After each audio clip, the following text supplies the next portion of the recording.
Hello' guys আজিও তোমালোকে মোক কমেণ্ট কৰিছা ভাল লাগিছে এই কমেণ্টবোৰৰ আজিও উত্তৰ দিম মই তোমালোকক গতিকে ভিডিঅ'টো ইণ্টাৰেষ্টিং হ'ব লগা আছে বাকীবোৰেও সকলোৱে চাই ল'বা ভিডিঅ'টো আৰু যোনে যোনে নোৱাৰা হিন্দীত কেনেকৈ কথা কয় কেনেকৈ কি ক'ব লাগে কেনেকৈ কোন সময়ত কোন পৰিস্থিতিত কেনেকৈ কোৱা হয় এইবিলাক শব্দবিলাক ব্যৱহাৰ কৰে তাকে আজি ভালকৈ বুজাই দিম দেই গতিকে সকলোৱে চাই ল'বা মনোযোগেৰে এতিয়া চোৱা ভিডিঅ'টো লাহেকৈ আৰম্ভ কৰি দিওঁ চোৱা প্ৰথমে এইটো চাই লোৱা Assam India Education তোমালোকে চাই আছা Assam India Education এতিয়া চোৱা প্ৰথমে দিছোঁ এটা শব্দ দিছোঁ হিন্দীত অচৰ অসমীয়াত কি কোৱা হয় প্ৰভাৱ যেনে এটা বাক্যৰে বুজাই দিছোঁ ইয়াৰ দ্বাৰা তাৰ ওপৰত কোনো প্ৰভাৱ নপৰিব ইয়াৰ দ্বাৰা তাৰ ওপৰত কোনো প্ৰভাৱ নপৰিব ইয়াকে যদি আমি হিন্দীত ক'ব বিচাৰোঁ इससे उस पर कोई असर नहीं होगा इससे उस पर कोई असर नहीं होगा তে বুজি পালানে असर মানে কাক কোৱা হয় হিন্দীত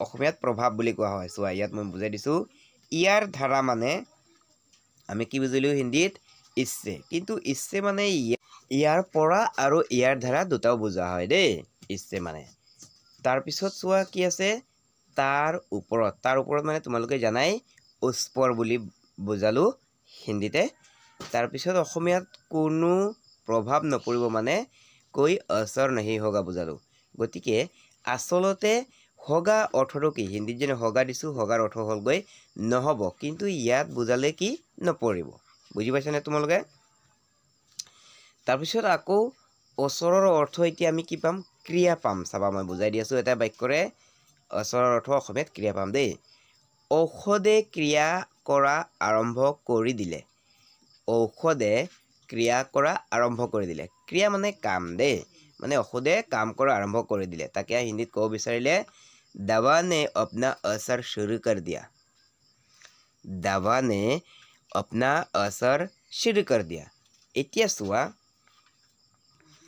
এই বাক্যত ঔষধে মানে কি বুজালে ঔষধ মানে দাৱা হয় হিন্দীত দেই তাৰপিছত ক্ৰিয়া মানে কি বুজালোঁ ইয়াত असर বুজালোঁ বুজি পাইছানে গতিকে ইয়াত असर মানে অসমীয়াত ক্ৰিয়া বুজালে মনত ৰাখিবা দেই কথাটো মই আকৌ লিখি দিছোঁ তোমালোকক আৰু আৰম্ভ কৰি দিলে মানেতো জানাই তোমালোকে শুৰু কৰি দিয়া মই তলত আকৌ দাগ দি বুজাই দি আছোঁ তোমালোকক আচ্ছা যিয়ে নহওক এতিয়া বাক্যটো সম্পূৰ্ণ বুজি পালাতো ঔষধে ক্ৰিয়া কৰা আৰম্ভ কৰি দিলে মানে दवा ने अपना असर शुरू कर दिया আচ্ছা ইয়াৰ পিছত আমি যাম আৰু কি আছিলে কমেণ্টত চাই লওঁ কি কমেণ্ট কৰিছিলে শুই উঠিলানে এইটো চোৱা শুই উঠিলানে ভাত কিহেৰে বনাইছা আকৌ আছে হা গতিকে দুটা মই দিলোঁ প্ৰথমে এতিয়া এইটো কোনে লিখিছে মানিষা বুলি কোৱা হয় মানিষা উদ নে কি এনেকুৱা দেই নাম এটা আচ্ছা এতিয়া শুই উঠিলানে আমি এতিয়া কেনেকৈ দিম চোৱা শুই উঠিলানে দিওঁ তাৰপিছত দিম দেই বাকীটো এতিয়া বাক্য দিছোঁ এটা মই 6টাত শুই উঠোঁ প্ৰথমৰ পৰা আৰম্ভ কৰি যাওঁ দেই মই 6টাত শুই উঠোঁ ইয়াকে যদি হিন্দীত ক'ব বিচাৰা मैं 6 बजे सोकर उठता हूँ मैं 6 बजे सोकर उठता हूँ বুজি পালানে কথাটো আকৌ দি আছোঁ দেই চাই ল'বা তুমি শুই উঠিলানে এতিয়া দিছোঁ তুমি শুই উঠিলানে মানে কাৰোবাক ক'ব লাগিবতো কথাটো গতিকে তুমি শুই উঠিলানে দিলোঁ দেই ইয়াক আমি হিন্দীত ক'ব বিচাৰিলে क्या तुम सोकर उठ गई हो क्या तुम सोकर उठ गई हो এনেকৈ আমি হিন্দীত ক'ম ইয়াত চোৱা তুমি শুই মানে হিন্দীত কি বুজালোঁ তুম সোকৰ বুজি পালানে উল্টা ফাল্টা দেই ইফালৰ শব্দটো ইফালে যাবগৈ নে শব্দকৈ আমি কি বুজালোঁ কিয়া বুজালোঁ হিন্দীত কিয়া বুজালোঁ এতিয়া তুমি শুই উঠিলানে মানে বাক্যটোক কিয়া তুম সোকৰ উঠ গই হ বুজালোঁ এতিয়া পাৰিবানে তোমালোকে এতিয়া ওপৰত যেনেকুৱা মানে কমেণ্ট কৰিছিল তেনেকুৱা মিলিছে নে নাই? আচ্ছা, এতিয়া ঠাই অনুসৰি অসমীয়া ভাষাও বেলেগ বেলেগ হ'ব পাৰে দেই।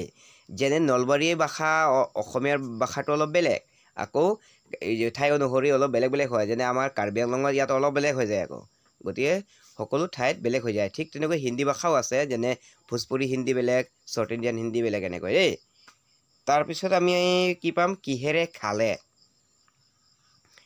এতিয়া চোৱা, বাক্য এটা দিছোঁ, আপুনি কিহেৰে ভাত খালে। সাধাৰণ বাক্য এটা, আপুনি কিহেৰে ভাত খালে।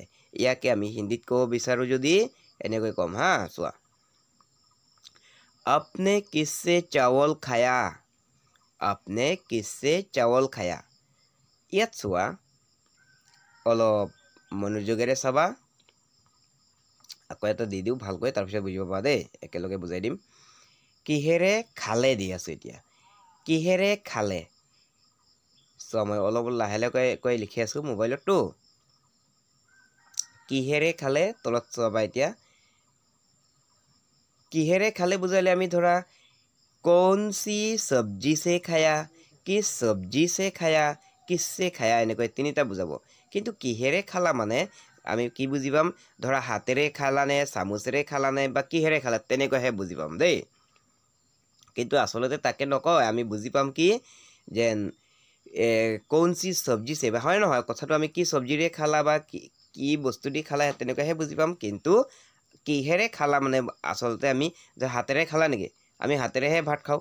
গতিকে কিহেৰে খালা, এই তলত মই দিছোঁ চোৱা, কিসছে খায়া, এইটোহে হ'ব। বুজি পাইছানে কথাটো? মই ডাইৰেক্ট তোমালোকক মুখেৰে কথা কৈ বুজালেহে বুজি পালা হয়। গতিকে আজি সময় নাপালোঁ, লিখিহে বুজালোঁ দেই। তাৰপিছত চোৱা, কিহেৰে বনাইছা। এতিয়া দি আছোঁ চোৱা, কিহেৰে বনাইছা। এটা বাক্য ল'লোঁ আমি কি, তাই ভাত কিহেৰে বনাইছে। তাই ভাত কিহেৰে বনাইছে। এইটোও খুব মন দি চাব লগা কথা। ইয়াত আমি হিন্দীত কেনেকৈ ক'ম? উছনে খানা কিসছে পকায়া হে।